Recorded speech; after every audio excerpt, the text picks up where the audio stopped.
Good afternoon বন্ধুরা, আজকে আমি বানাতে চলেছি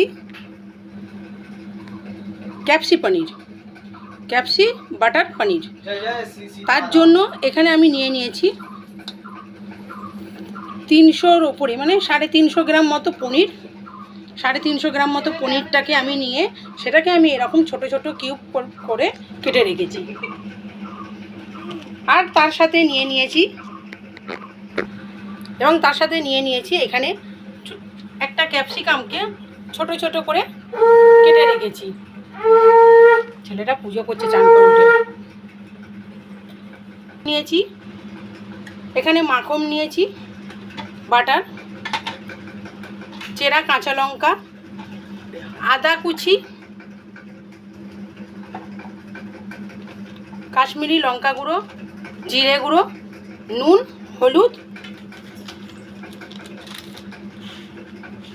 কাজু বাদাম রোস্ট করা, মেথি পাতা, এখানে পোস্ত, চালমগজ, তেজপাতা এবং গোটা গরম মশলার মধ্যে রয়েছে এলাচ, লবঙ্গ এবং দারচিনি। এবার আমি মিক্সির মধ্যে সবার প্রথমে জিরে, কাঁচা লঙ্কা এবং আদা বেটে নেব। দেখুন বন্ধুরা এখানে আমি আদা, কাঁচা লঙ্কা এবং গোটা জিরেকে বেটে নিয়েছি। এবার আমরা করছি, ওভেনটা অন করে নিয়েছি।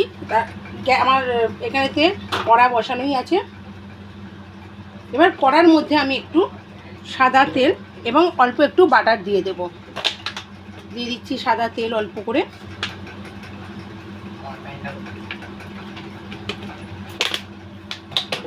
আর দেব সামান্য বাটার।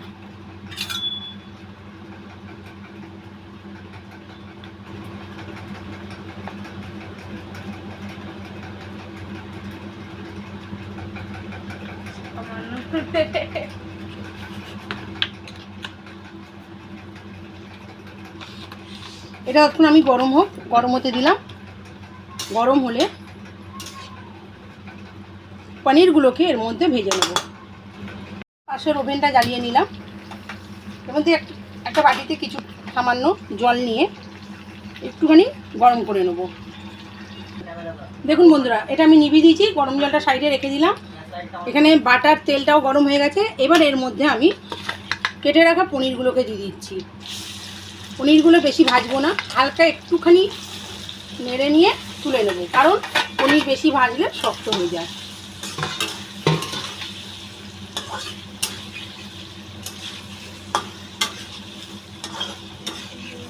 একটু ভাজা ভাজা হোক, তারপর এটাকে তুলে নিয়ে পাশে রাখা গরম জলের মধ্যে একটু সামান্য আমি নুন দিয়ে দেবো, যাতে না পনিরগুলো শক্ত হয়ে যায়।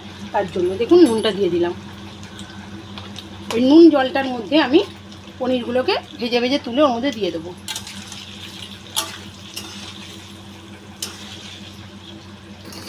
দেখুন বন্ধুরা, হালকা লাল লাল হয়ে গেছে।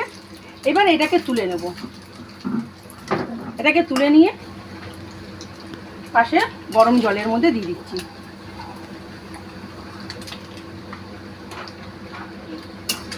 মহিমা তো খালি খেতে ব্যস্ত, যে হ্যাঁ কাকির সাথে থেকে একটু রান্নাবান্না শিখে নি, তা নয়। তুই শিখে এতদিনে দেখছি বিয়ে করে সংসার করে আমাকে করে করে খাওয়াতিস।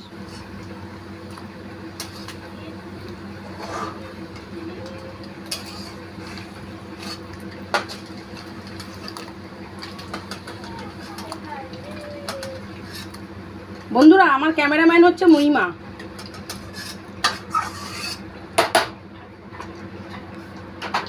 মহিমাটাকে আমি আপনাদের দেখিয়ে দেবো কে মহিমা। আগে 100 জন সাবস্ক্রাইবার হবে, তারপর সব ফেস রিভিল হবে। এবার এর মধ্যে আরো অল্প একটুখানি বাটার দিয়ে দেবো।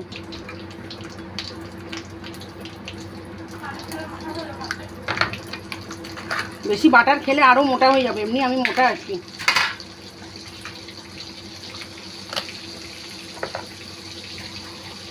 দেখুন বন্ধুরা, বাটারটা পুরো গলে গেছে।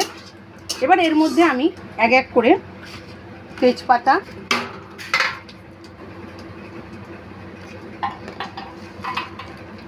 গোটা গরম মশলাগুলোকে দিয়ে দেবো।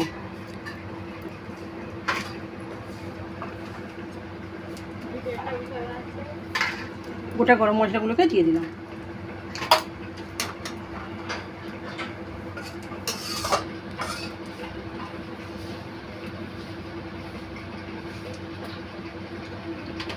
এবার এর মধ্যে দিয়ে দেবো কেটে রাখা ক্যাপসিকাম কুচিটা।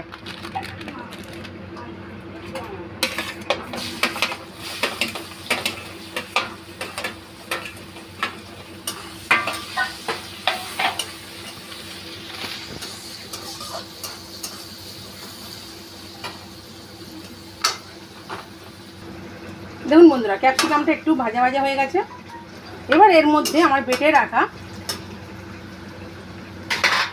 আদা, জিরে এবং কাঁচা লঙ্কা বাটাটাকে দিয়ে দেবো।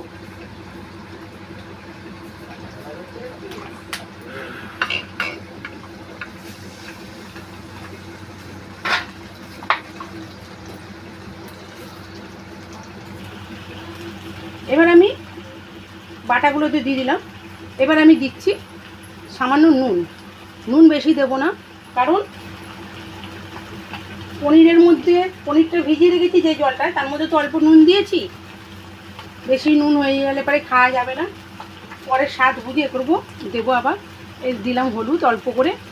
হলুদ যেহেতু দিতে নেই, আমি তাও অল্প করে একটু হলুদ দিই।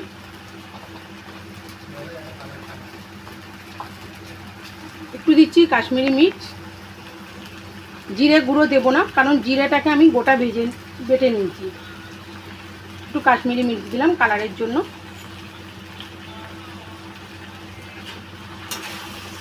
এবার এইটাকে একটু কষে নেব হালকা আছে। মশলাটা একটু কষে নিই। এবার এক এক করে কাজু,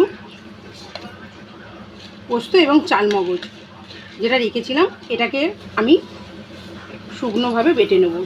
জল দিলাম না, মিক্সারে বেটে নিই।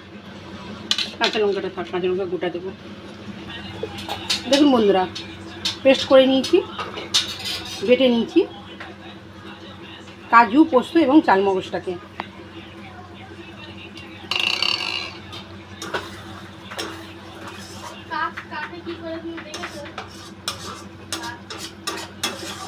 কষা হয়ে গেছে।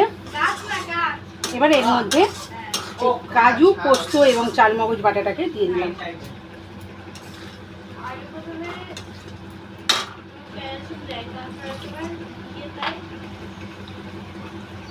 কাজু, পোস্ত, চালমগজ বাটাটা দেওয়ার পরে ওর মধ্যে যতটুকু ছিল বেরোচ্ছিল না, আটকে গেছিলো মিক্সির বাটিতে যেহেতু ড্রাই, তার মধ্যে একটু জল দিয়ে ওইটাকেও দিয়ে দিলাম।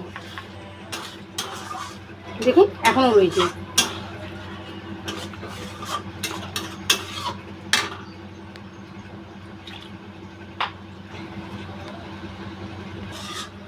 ভালো করে একটু কষে নিই।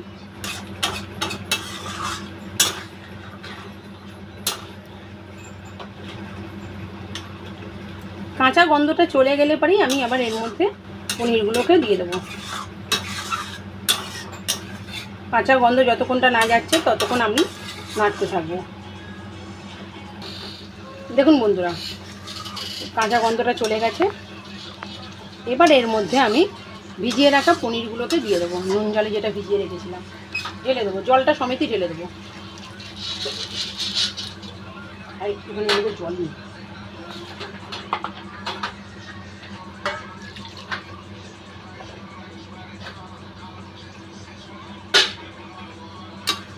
দিয়ে দিয়েছি।